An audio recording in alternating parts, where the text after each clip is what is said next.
பொதுவாகவே actors politicians அப்படின்னு ரெண்டு பேர் எடுத்துக்கிட்டீங்கன்னா இந்த ரெண்டு பேருக்குள்ளேயும் ஒரு சிங்கிள் லைன் போகும். அவங்க இப்படி வந்துட்டாங்கன்னா அவங்க பொலிட்டீஷியன்ஸ், ஆனா பொலிட்டீஷியன்ஸ் இருக்கிறவங்க இப்படி வந்தா அவங்களும் ஒரு ஆக்டர்ஸ். என்னன்னு சொல்றேன்னு புரிய வரலையா?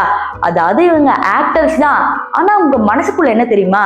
நாங்க ஃபேமஸ் ஆயிட்டோம்னா எப்ப வேணா அரசியல் களத்தில் குதிப்போம் அப்படிங்கிறது தான் உண்மை. நீங்க மிச்ச ஸ்டேட்ல பாக்குறத விட நம்ம தமிழ்நாட்டுல பல பேர் ஆக்டர்ஸா இருந்து வந்தவங்க தான். ஸோ யாரெல்லாம் வந்து பொலிட்டீஷியன்ஸ்க்கு எதிராக சூப்பரா நின்னவங்க, இதையும் தாண்டி ஒரு இன்ட்ரெஸ்டிங்கான பிளாஷ்பேக்கோட தான் நான் வந்திருக்கேன். ஸோ வாங்க வீடியோக்குள்ள போகலாம்.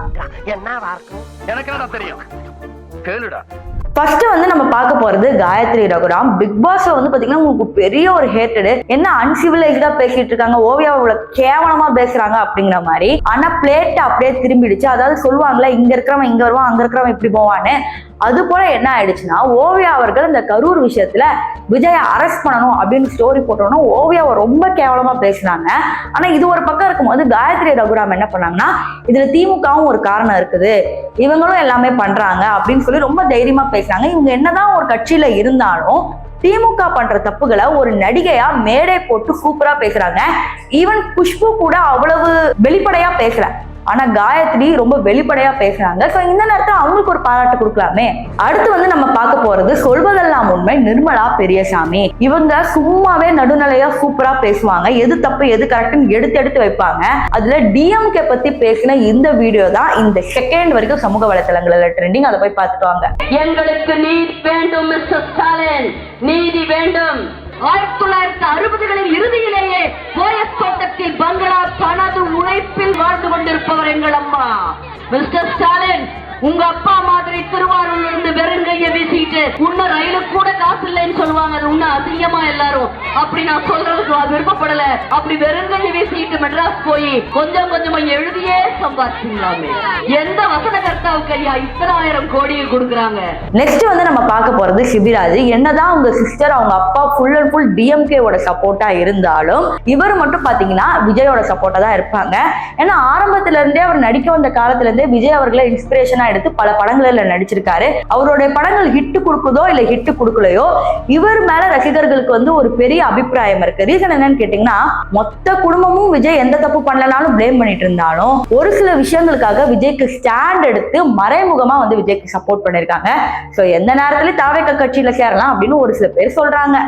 ஒரு ஆள் மேல இருக்குன்னா அது தம்பி இளைய தளபதி விஜய் அவர்கள். ஒரு வீடு கட்டுனா அந்த வீட்டுல யாரோட படத்தை மாட்டணும்? என் படத்தை மாட்டினா படத்தை விட விஜயோட படம் அதிகமா இருக்கு வீட்டுல. ஏன்னா மகன் சிவி வந்து வித்தனமான விஜய் ரசிகர். ஏன்டா கஷ்டப்பட்டு கேட்டீங்க, நீ விஜய் படத்தை மாட்டி வை, கொஞ்சம் எண்ணி பாரு படம் எவ்வளவு இருக்குதோ அதை விட ஒரு 2 போட்டோ கம்மியா மாட்டு. அடுத்து வந்து நம்ம பார்க்க போறது கௌதமி.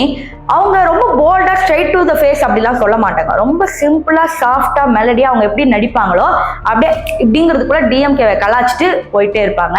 இவங்களோட எக்ஸ் ஹஸ்பண்ட் வேணும்னா திமுகல போய் கூட்டணி வச்சுக்கலாம். ஆனா இவங்க என்ன தெரியுமா சொன்னாங்க, டிஎம்கே இப்படிதான் இருக்குது, இவ்வளவு கேவலமா பண்றாங்க, எனக்கு எல்லாம் தெரியுங்க அப்படின்னு சொன்னாங்க. ஆனா பிரஸ் மீட்ல ஒரு கேள்வி கேட்டாங்க, இந்த மாதிரி உங்களோட முன்னாள் கணவர் போய் சேர்ந்துட்டாங்களா, அதை பத்தி என்ன நினைக்கிறீங்க அப்படின்னு கேட்டப்ப நோ நோ அப்படிங்கிற மாதிரி சொல்லிட்டு போயிட்டாங்க. அது ஒன்னே ஒரு டிசப்பாயின்மெண்ட் தான். என்னதான் இருந்தாலும் நம்ம அப்படி பேச முடியாதுல. அதுதான் நம்ம அண்ணனுடைய எழுச்சி பயணத்துல நீங்க பாத்தீங்கன்னா அது உண்மையான மக்களுடைய ரெஸ்பான்ஸ் அதுல உங்களுக்கு தெரியுது. இப்போ நீங்க ரீசெண்டா பாத்தீங்கன்னா மழையில நடக்கிற பொதுக்கூட்டங்களை பத்தி அண்ணனுடைய பொதுக்கூட்டமும் இங்க முதலமைச்சருடைய பொதுக்கூட்டமும் அதுலயே ஒரு பயங்கரமான வித்தியாசம். மக்களுடைய உண்மையான பற்று எங்க இருக்கு, ஆர்வம் எங்க இருக்கு அப்படிங்கறது அதுலயே தெரியும். ஃபைனலா நம்ம பார்க்க போறது ரஜினிகாந்த் தான். ரஜினிகாந்த் எப்ப டிஎம்கேக்கு எதிராக பேசினாரு அப்படின்னு கேட்டீங்கன்னா இதற்கு பின்னாடி ஒரு பெரிய ஹிஸ்டரியே இருக்கு. ஆக்சுவலி ரஜினிகாந்த் ஆரம்பத்துல இருந்து எந்த கட்சிக்குமே சப்போர்ட்டே பண்ணல அந்த காலத்துல. அப்ப என்ன ஆகுதுன்னா, ஜெயலலிதா அவர்கள் முதலமைச்சரா இருக்காங்க. ஒரு நாள் என்ன ஆகுதுன்னா, இவர் ஷூட்டிங் முடிச்சுட்டு அப்படியே கார்ல வந்துட்டே இருக்காங்க. திடீர்னு போலீஸ் எல்லாம் ஸ்டாப் பண்ணி, இருங்க முதலமைச்சர் வராங்க, அம்மா வராங்க, வெயிட் பண்ணுங்க அப்படின்னு சொல்றாங்க. ரஜினிகாந்த் வந்து 1 மணி நேரம் பாக்குறாரு, 2 மணி நேரம் பாக்குறாரு, ஜெயலலிதா அவர்கள் வரல. சோ ரஜினிகாந்த் காண்டாயி, இப்போ என்ன அவங்க எல்லாம் போக மாட்டாங்க, எங்களையும் விட மாட்டீங்க அதான அப்படின்னு சொல்லி காரை விட்டு இறங்கி பக்கத்துல ஒரு பொட்டி கடை இருந்துச்சு, ஒரு சிகரெட்டை வாங்கி அப்படி ஃபுல் ஸ்டைலா விடும் போது அத்தனை பேர் அம்மாக்காக வெயிட் பண்ணிட்டு இருந்தாங்க. ஆனா அப்படியே யூட்டர் அடிச்சு, ஏன் தலைவன் வந்துட்டான்டா அப்படின்னு சொல்லி இப்படி போயிட்டாங்க.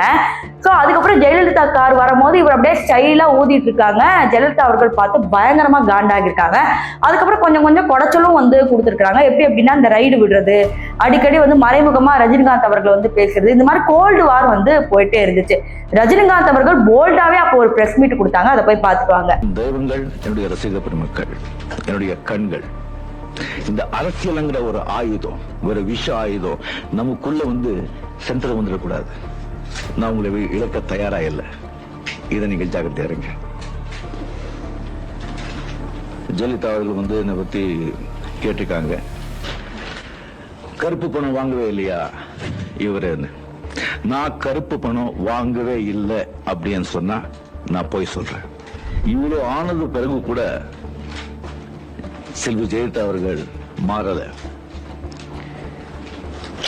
இப்போ மாறாதவர் நான் இப்போ சொல்றேன், இனிமே அவங்க வாழ்க்கையில மாற மாட்டாங்க. வாழ்க்கையில மாற மாட்டாங்க. முதல்ல அவங்களுக்கு பண வெறி இருந்தது, அது முடிஞ்ச பிறகு இப்போ பழி வெறி வந்திருக்கு. அது தமிழ் ஜனங்களுக்கு நல்லா தெரியும். அவங்க நினைக்கிறது வந்து நடக்காது. ஸோ இந்த லேடி வந்து தமிழ்நாட்டு ஆள்னா இப்படிதான் இருக்கும் அப்படிங்கிற மாதிரி அப்போ ரொம்ப தைரியமா பேசின ஒரு மனுஷனும் கூட. ஆனா அதுக்கப்புறம் என்ன ஆச்சுன்னா, இவங்க முதலமைச்சரா ஆனா நம்ம கதை அவ்வளவுதான், பேசாம நம்ம கட்சி ஆரம்பிச்சிடலாமா இல்ல வேற சப்போர்ட் பண்ணலாமா அப்படிங்கிறப்பதான் டிஎம்கே வந்து தெரியுது இல்லையா. ஸோ டிஎம்கே வந்து விழுகிற நிலையில இருக்கும் போது இவர் தூக்கி பிடிச்சி ரஜினிகாந்தோட ஆதரவு பெற்ற சின்னம் அப்படின்னு சொல்லி ஒவ்வொரு இடத்துலயும் போஸ்டர் ஒட்டி ரஜினிகாந்த் ஒவ்வொரு மேடையிலும் வந்து மறைமுகமா பேசி டிஎம்கேக்காக பெரிய வாக்குகளை எடுத்து கொடுத்து வின் பண்ண வைக்கிறாரு.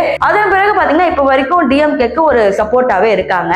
ஆனா இதுல டிஎம்கே பண்ற ஒரு கூச்சம் என்னன்னா, இவ்வளவு நாள் வந்து ரஜினிகாந்தை யூஸ் பண்ணிட்டாங்க, ஆனா இப்ப வந்து அஜித்தை வச்சு யூஸ் பண்றாங்க. இவங்களுக்கு இதேதான் வேலை. அப்ப வந்து எம்ஜிஆர் விட்டோடனே வேற பக்கம் போலான்னு நினைச்சாங்க. அப்ப வந்து காமராஜரை வந்து தப்பா சொல்லி எம்ஜிஆர் பிடிச்சு வச்சாங்க. அடுத்து எம்ஜிஆர் தப்பா சொல்லி இவங்களை பிடிச்சு வச்சாங்க. இந்த மாதிரி மாறி மாறி இன்னைக்கு அஜித் வரைக்கும் இழுத்துட்டு போறாங்க. ஆனா அஜித் அவர்களும் ஒரு வாட்டி வந்து கலைஞர் இருக்கும் போதே மேடையில வந்து அப்படியே எங்களை எல்லாம் கூப்பிடாதீங்க தேவையில்லாம அப்படின்லாம் பேசினவரு. சோ இப்படிதான் கட்சிகள் வந்து தாவும். சோ இப்ப நான் சொல்லியிருப்பேன், பாலிடிக்ஸ்க்கும் ஆக்டர்ஸ்க்கும் ஒரு சின்ன லைன் தான். அவங்க இப்படி போயிட்டா பொலிட்டீஷியன்ஸ், இப்படி போனா ஆக்டர்ஸ். சோ இந்த வீடியோ பத்தி நீங்க என்ன நினைக்கிறீங்க அப்படிங்கறத கமெண்ட் செக்ஷன்ல சொல்லுங்க.